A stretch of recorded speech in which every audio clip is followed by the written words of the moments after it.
அப்பா என்னங்க இப்படி பின்னிட்டீங்க போங்க.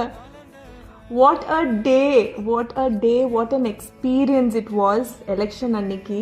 ஏதோ டைரக்டர் சங்கர் படத்துல அப்படியே லிவ் பண்ண மாதிரி இருந்ததுங்க அந்த மொமெண்ட்ல. அப்படியே த்ரில்லிங்கா இருந்தது.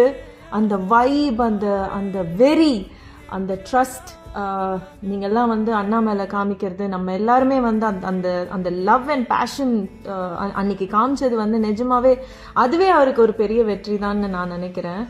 எத்தனை பேர் அப்ராட்ல இருந்து விடுங்க, எத்தனை பேர் வேலை எல்லாத்தையும் விட்டுட்டு அவங்களோட பிஸி ஸ்கெடியூல்லாம் விட்டுட்டு எங்கெந்தெல்லாமோ டிராவல் பண்ணி வந்து அன்னைக்கு ஓட் போட்டே ஆகணும்னு அவங்களோட சொந்த ஊருக்கு போய் சான்ஸே இல்லைங்க. Hats off to you guys. And நிஜமாவே நான் ஒன் டே வந்துட்டு போனேன். எனக்கு அந்த எலெக்ஷன் எக்ஸ்பீரியன்ஸ் ஓட் போடணும்னு ஓகே, ஆஸ் அ ஃபேமிலி மெம்பராக எனக்கு அந்த ஒரு ரெஸ்பான்சிபிலிட்டி இருந்தும் அந்த வைப் பார்க்கும்போது அப்படியே புல்லரிச்சிருச்சு எனக்கு நிஜமாவே. Thank you so much you guys.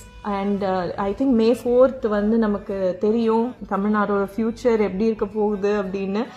But let's pray, let's hope for the best. பாசிட்டிவாக இருப்போம், நல்லதே நடக்கும், வெற்றி நிச்சயம்.